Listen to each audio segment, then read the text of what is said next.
లోని ఎక్కువగా ఈ గాంజా అనేది వినియోగం ఎక్కువగా అయింది. ఈ గాంజా కూడా విపరీతంగా మార్పు చెందింది అధ్యక్ష. గాంజాలో కూడా డ్రై గాంజా అని, లిక్విడ్ గాంజా అని. నాకు మొన్న ఒక టీచర్ కూడా ఒక గ్లూకి సంబంధించిన ఒక ఫోటో పెట్టారు అధ్యక్ష. ఆ గ్లూకి సంబంధించింది ఎక్కువ పిల్లలు వాడుతున్నారు, అదేంటో ఒకసారి చెక్ చేయించండి అని కూడా నాకు కూడా పంపించడం జరిగింది అధ్యక్ష. ఈ గ్లూస్ కానీ పెయిన్ కిల్లర్స్ అంటే రూపం మార్చుకొని గాంజాయికి ప్రత్యామ్నాయంగా గాంజాయితో కలిసినవి ఇవన్నీ కూడా తీసుకురావడం జరిగింది అధ్యక్ష.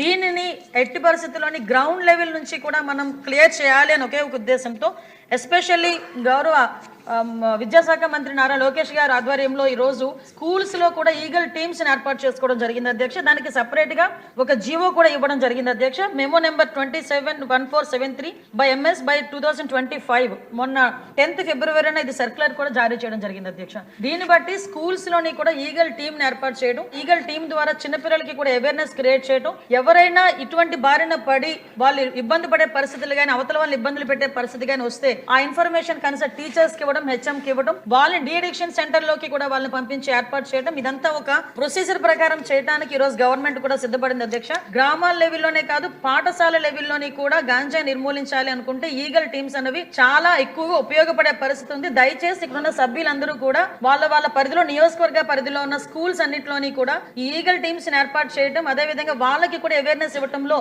లోకల్ మన ఎమ్మెల్యేస్ కూడా ఇన్వాల్వ్ అవ్వాలని, మంత్రులు కూడా ఇన్వాల్వ్ అవ్వాలని ప్రత్యేకంగా నేను కోరుకుంటున్నాను అధ్యక్ష.